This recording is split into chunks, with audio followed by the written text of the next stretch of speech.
everybody, this is the Sliders Review. I'm here today to talk about Black History Month. The month that is a celebration of my people, because I am a black man and everything. And it's about all our accomplishments, all the oppression that we have gone through over like centuries of living in like America and stuff like that. And even till this day, we are still being oppressed. And so I'm here today to talk to you about certain characters or TV shows or episodes that revolve around Black History Month that I personally enjoy. So I'm here today to talk to you about Static Shock Season 1, Episode 8, Sons of the Fathers. So I picked this for Black History Month, this episode, because it dealt with something you almost never see in a cartoon in general. You don't really see it in like a superhero cartoon, a kid's cartoon, and that is racism. And I was very shocked and surprised that they decided to show this in a superhero cartoon part of DC for the DCAU. And of course, because Static Shock deals with that of a predominantly black cast for the most part, it deals with that of a black superhero. Static is basically the black equivalent of that of Spider-Man. He's a teenager. He got powers by an accident. He's learning how to use his powers. You know, he fights crime, all that kind of stuff in his neighborhood. Created by Dwayne McDuffie. May he rest in peace. That man made one great character, one great cartoon. And I'm still shocked today that Static has not been in live action in no kind of shape, way, or form. I think he would do very well in his own television series or that of a trilogy movie. If they was to ever make a live action thing, they have to start off with his classic comic book costume first, before they can go into that of the newer costumes from the comics and that of the television series. Because, you know, the television series, the comics took inspiration from the television series. It was a really nice costume. Basically, just a trench coat with a hoodie and some goggles and some, like, you know, gloves. But, like, you know, it's completely different from that comic. Now, on the show Static Shock, there's a lot of people who just don't like each other on like the television show. But race has never been like a problem. Pretty much all the black characters in here are urban, and even the white characters are urban as well, and the Latino ones. And it is kind of interesting to see, like, you know, some of the white characters act like very ghetto and stuff. But, you know, it's because of the part of town they live in. They're all from, like, you know, the hood area and stuff like that. So that's how a lot of these characters act. And so, but throughout this entire cartoon series, you never really saw like racism until this episode. The reason why they wanted to depict this is because racism is still very alive in the day we live in. Heck, this came out over like, when did this come out? Like 15, almost probably 20 years ago. And racism still exists now. I mean, heck, just look what Ron DeSantis is doing in Florida. If that ain't racist, man, I don't know what is. And so this was a huge gamble for them to show racism. And I'm really surprised the network allowed them, because the network really doesn't allow them to show things like that. And because I don't think they've ever really shown, like, you know, misogyny or like women or depicted like women rights and stuff like that. So I was very shocked that they did this. And one of the great things about showing racism in a cartoon, especially that of a superhero cartoon, is to get the message out to little kids. Little kids will assimilate anything they see on television. It helps them learn. A child will learn more probably from TV than they ever will like in school or like a book. And so, and this is a great way to teach young kids of all races and all ages, you know, racism, and mostly like racism towards like a certain group, and the main race that has like a problem with everybody in the freaking world and stuff like that. And it's supposed to teach people how to, like, deal with this, how to overcome it and stuff like that. However, if you ever seen any of those toxic white dudes and white girls on YouTube, they missed the mark. They missed the point and everything. It taught them absolutely nothing. I mean, they're over here again pissy and crying over like a black mermaid, all because she got race bent and everything. And I just don't understand some people. It's a freaking mermaid, people. They're not even real. And plus, not only that, but like, the Little Mermaid is like, I think around the Caribbean. Hey, guess who's over there? Black folks. And so in this episode, the racist person is Richie's father. Now, Richie is completely different in the cartoon than that of the comic. In the comic, he's gay. In the cartoon, they weren't allowed to show that, so they just put an earring in his ear. No, really. And so Richie is like Virgil's best friend in the entire world. Virgil is static. And so him and Virgil are extremely close. They do everything together. And also, Richie helps him out in his superhero stuff. He helps invent his stuff. And the thing about those two is that Richie is not only close with Virgil, but he's close with Virgil's entire family. And he even thinks of Virgil's dad as like his dad. They go fishing together and stuff. Virgil's dad is a really great man. He deals with like troubled youth and try to get them out of trouble, like a youth center type person. And even though Richie isn't part of the family, he might as well be, because that's how like that they are truly bonded by like their friendship. And so like first let me get through like the superhero stuff. So okay, Ebon, who was created for the show, he's causing like a ruckus in the mall with some of the Bang Babies. The Bang Babies is this like gas that created metahumans, superheroes and supervillains, stuff like that. And so they're causing like a ruckus in the mall, and Static stops them and stuff like that. Well, anyway, afterwards they go back to Virgil's home.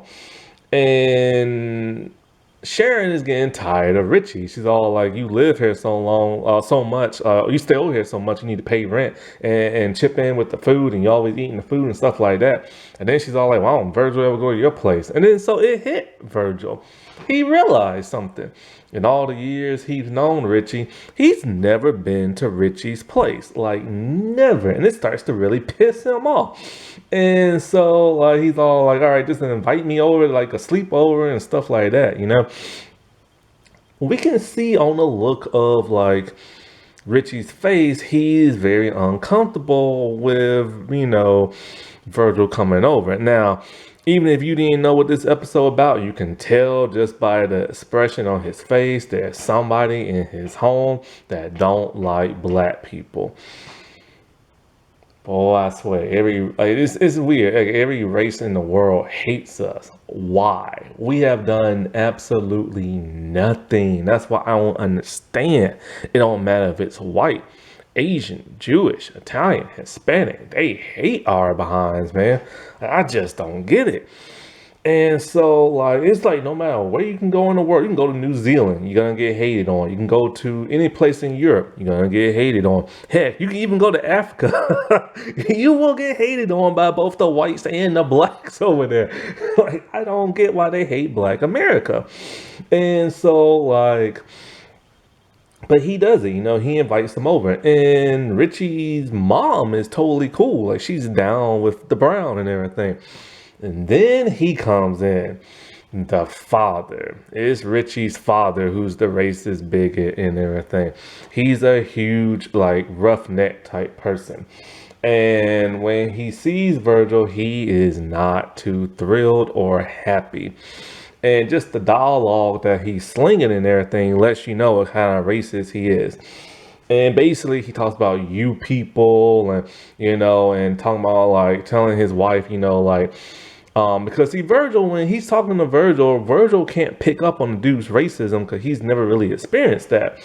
And so later on, when he overhears them, he can hear everything from the conversation between the mother and the father, talking about this is why Richie's acting the way he does, and he's changed because of that boy and the music and this and that and all kind of crap. And so Virgil gets the hint and he leaves and everything, which really breaks the heart of Richie, 'cause that's his best friend.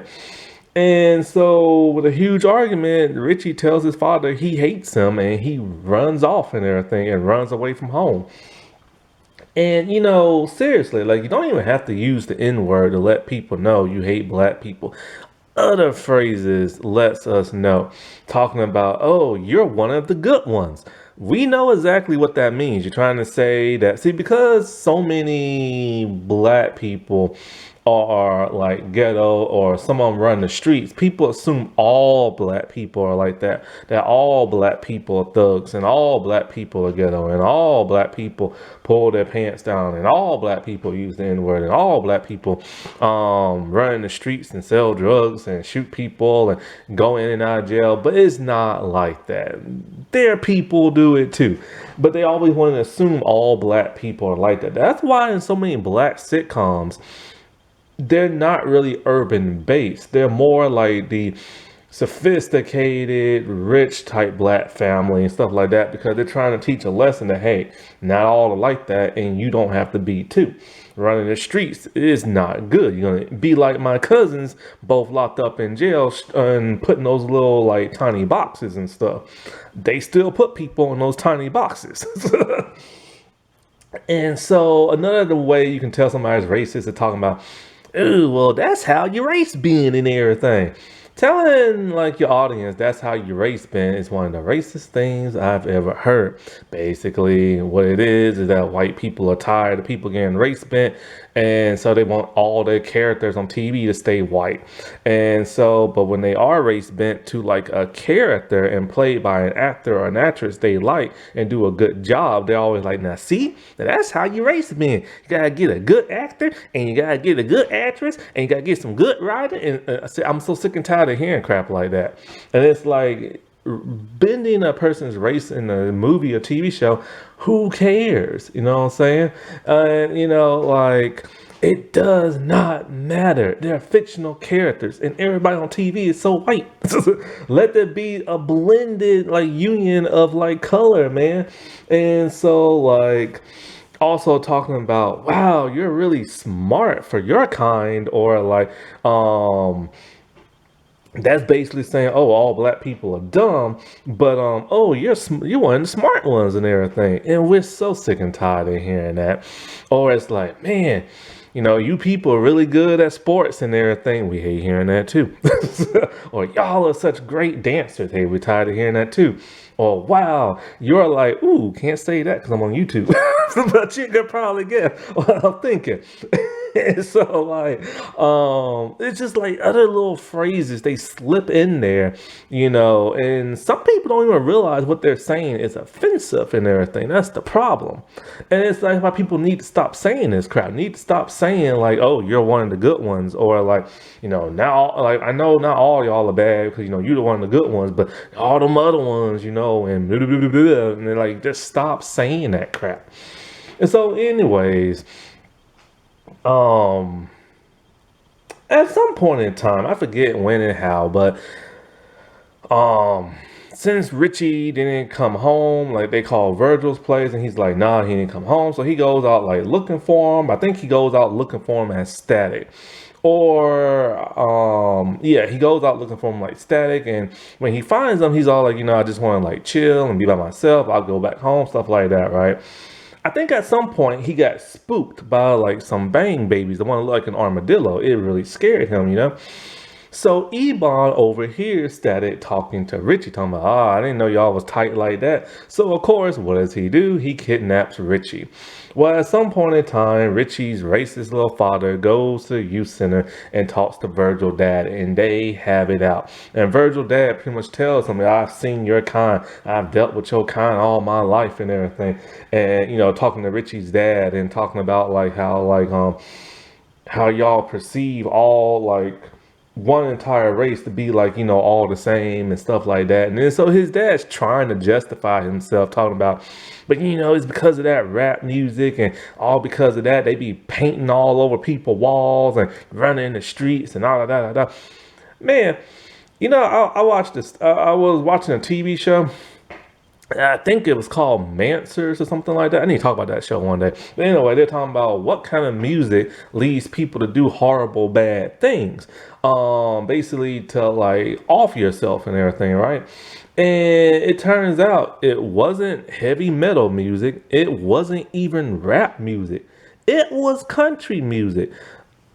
Like they ran a bunch of tests and done like a bunch of census type stuff, and they determined that country music will send people off the deep end and everything because it's so depressing and stuff. And so yeah, don't be criticizing rap, criticize your own crap. So both dads, they go looking for Richie, and then they find him somehow. I forget how. And so he's shocked to kind of see them. He thought like Static would show up, and so did the bad guys. So the dads are like beating up on the meta-humans and stuff. But then eventually, here comes Static, and he's there to save like today, or save the day. And so like towards the end of the episode, because it's only 20 minutes in this cartoon, they had to like rush it up. And so basically now Richie's racist father can see the light, the brown shining light. And he realizes that not all black people are bad, and he shouldn't judge people because of how they are, because Virgil's dad showed him that, Virgil's dad's not even related to Richie, but he was willing to look for him and risk his own life just to like save Richie and stuff. And that really opened his eyes, And so that was that episode's moral lesson. And it shouldn't have to take saving somebody's life to make a person want to change their wicked ways, It's like this is an old sin and it needs to freaking end. It's 2023, and things like this should not be happening. Like, they shouldn't target black people. They shouldn't be killing black people. They shouldn't be racist. Systemic racism, supposedly. I say supposedly now. I was on Twitter and some people were talking about like Power Rangers, and they said that the original Red Ranger, Austin St. John, supposedly, allegedly, does not believe in systemic racism. And that man is blended with so many different races, from Asian to Hispanic to white to like Italian, and he doesn't believe in systemic racism. One of his close friends on the show is black, and he's had other black friends on the show. So hopefully this is just a rumor and everything, because there's a lot of people who go back and forth between him and JD, which one do you stand with? But I can totally see that, like him believing in something like that, because there's just something off with that man. Like there is something off with that man, and and it's really sad that if that is true, that he believes in something like that. Because I mean, for one, he has a black friend, like Walter Jones was one of his closest friends on Power Rangers. I don't know how they are now, but they was really tight back in the day. Not only that, but you play a person on television that's supposed to be upstanding and moral and all this other crap, but then deep down inside you believe in something else. I mean, that's totally messed up. But there are a lot of former Power Rangers who are jacked up in the head when you start doing your research. Happy Black History Month, everybody. I'll talk to you later. Bye.